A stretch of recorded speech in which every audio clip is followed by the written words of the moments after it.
Sa atin din lang Aerox B1 niya, ano? Aerox B1. Galing pa ng bundok to mga sir. Kung ano yung makikita nyo yung itsura, ayan, ganyan na ang dinala dito. Kumbaga na-stock na ito ng matagal. Galing pa ng Montalban to mga sir.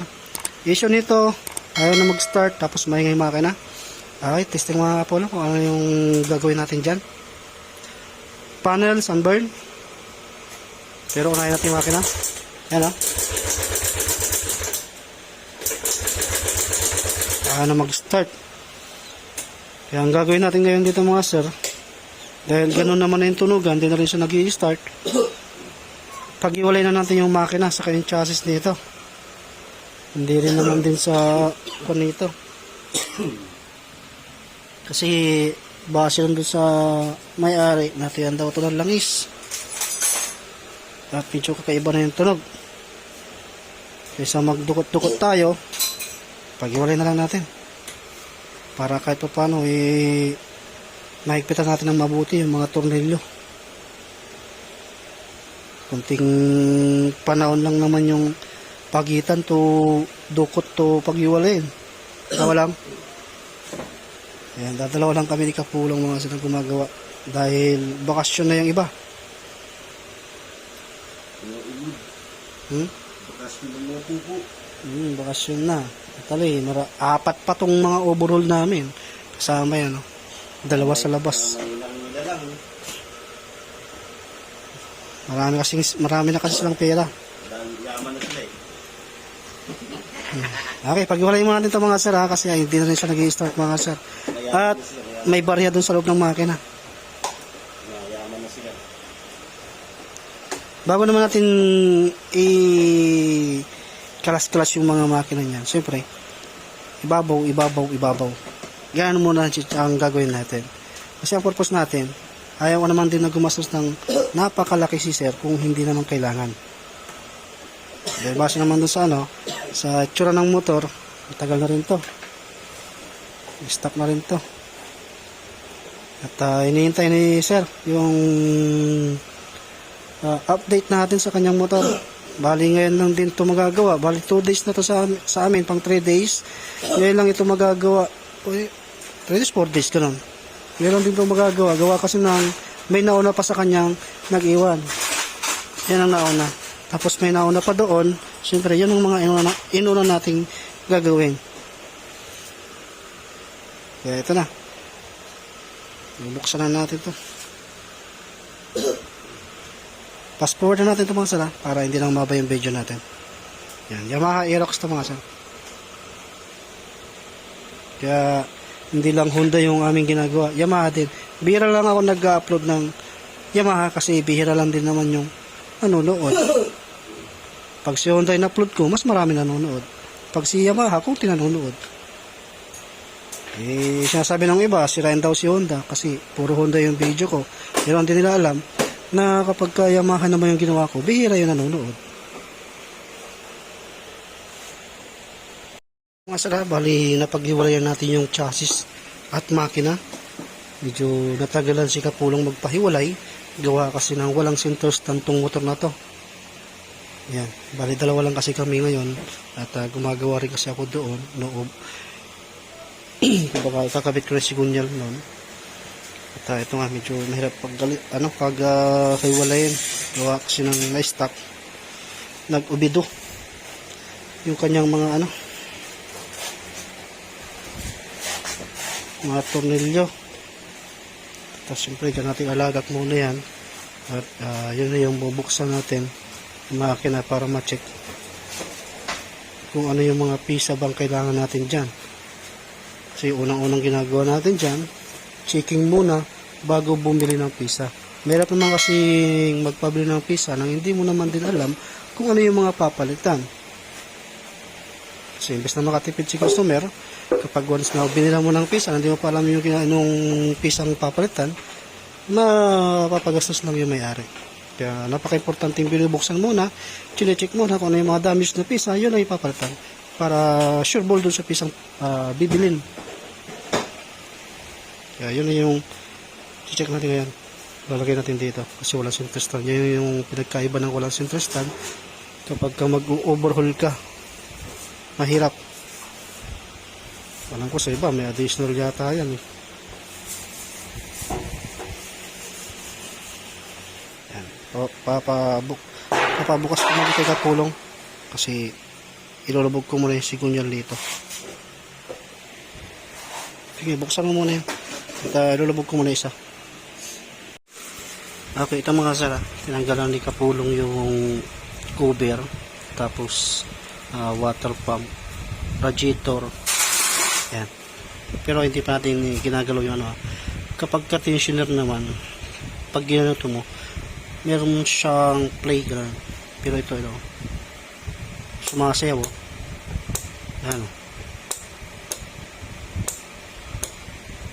Yan. Camshaft to, camshaft. Yung tumutunog. Tapos, maaaring tumukod yung valvulan nito. Kasi pagka mga ganyan, yan na rin kasi yung mga i-speakin mo, parang nagsalubong na. Yung kanya. Nagsalubong na yung piston or yung valve. Siyempre, check pa rin natin yung yung block nya. At sa sigunyal naman, dito naman tayo mag-check para makita natin lahat-lahat kung ano yung problema.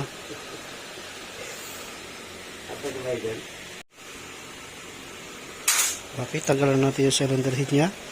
Yung block nya may gas-gas, tapos may tama yung rocker arm, dalawang rocker arm,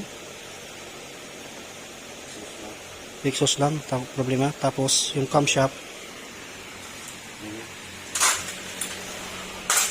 check mo natin yung mga tama nito mga sir. Okay, camshaft. Ayan o.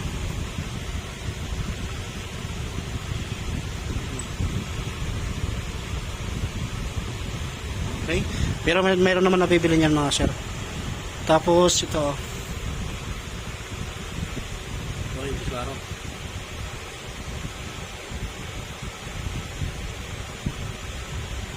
Ayan, may tama. Hindi klaro sa video. Tapos ito, wala na.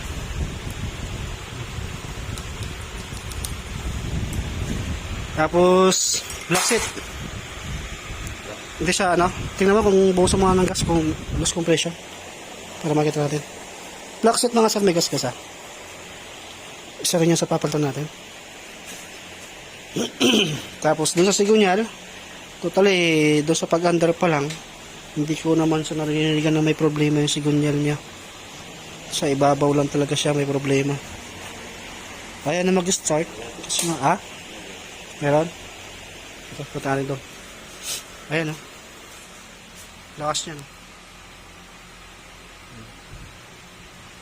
Yan, loss compression.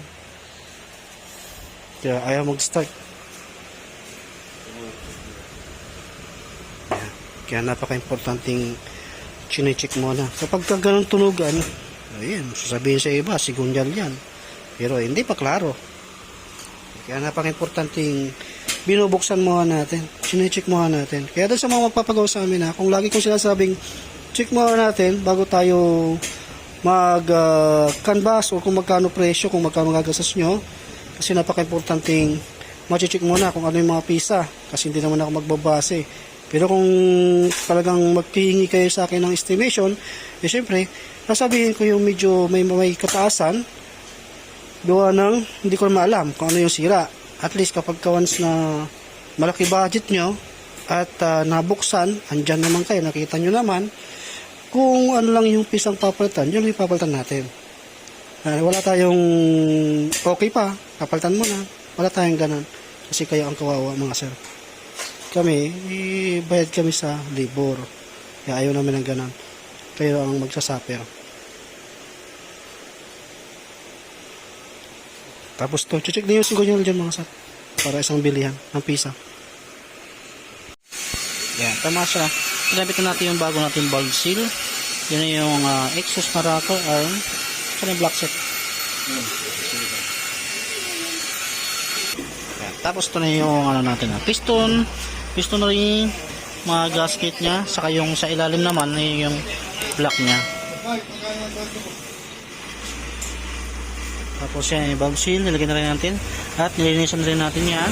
Ito na yung mga pisa niyan. Yan, may kakabit natin yung bagong block. Ito. Ito mga sir, yan yung bago nating piston.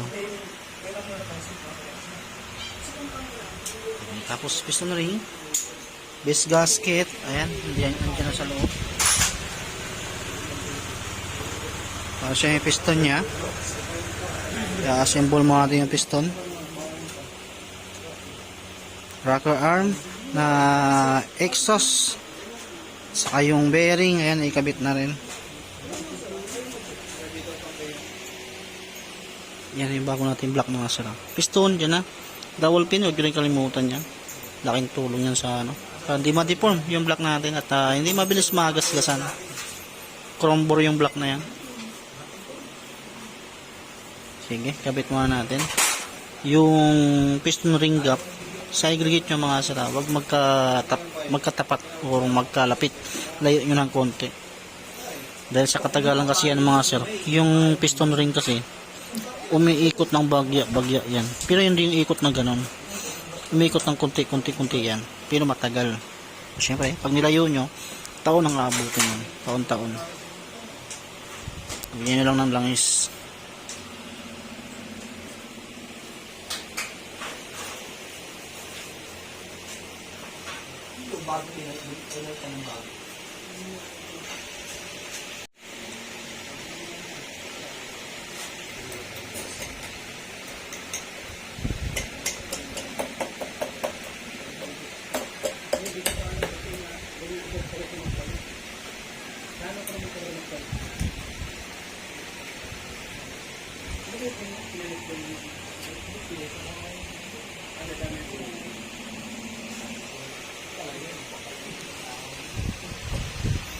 Ayan, gabitan natin yung cylinder head nya mga sir. Tapos gabitan natin yung mga ano nya, mga bolt. Tapos sprocket cam chain. Pag nabuo na to, pwede natin itong salpak. Pero inaantay ko pa yung tensioner kasi naubusan tayo ng tensioner. Yun na lang yung kulang nito.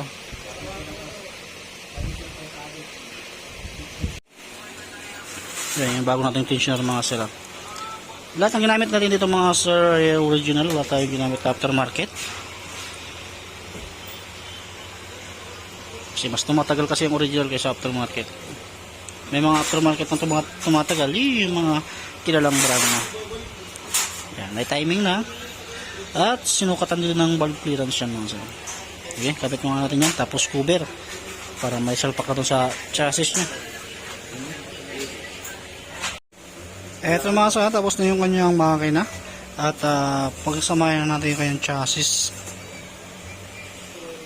Eto na mga sir, pagsama natin yung kanyang chassis sa kanyang makina. Kakabit na muna ni Kapulong yung mga sensor.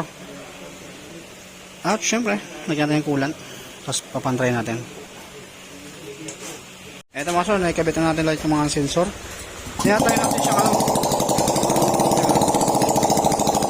tayo muna. Ayan. Bali, pina-under natin yung unit na naka-bypass gamit ito. Dahil nung tinesting natin kasi na nakalagay yung kanyang yung sa fuel pump, walang lumalabas na gas dito. Kahit pinuksan na yan, walang tumatapon. Yan, tapos dito, i-check mo yung o-ring yan. Kaya, i-check mo yung o-ring yan. Yan, tinanggal kasi ito, tinanggal lang ito. Pero yan, hindi. Dati na yan na may ganyang linkage. Pero aayusin din natin yan kasi delikado yan. Malapit pa naman sa spark plug, maaaring masunog ang motor. Okay, pantay mo. Tapos ngayon, binaypas natin. Yan, mandar na.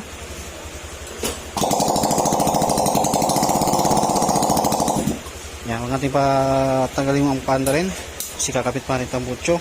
Ibig sabihin, mayroon pang problema. Okay, yan, tinanggalan na natin yung kanyang bypass. Maliit na yung pang BGFI.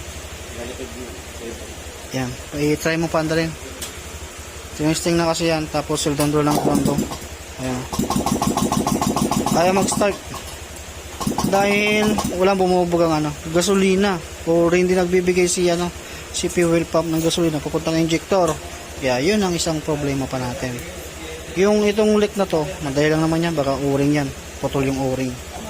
At yun na naman yung isang i-report ko sa may-ari mga sir, na kailangan magpalit ng fuel pump.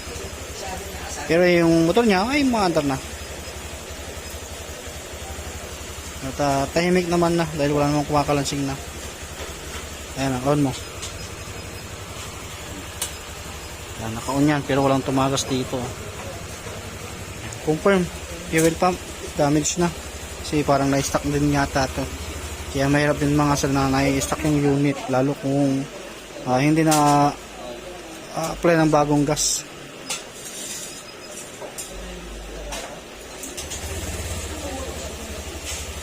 Yan na lang, fuel pump. Tapos yan, aayusin natin yan.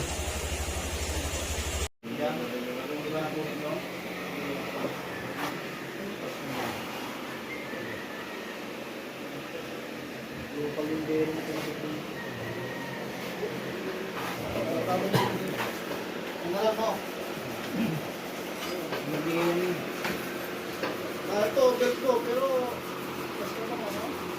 Lapit na to.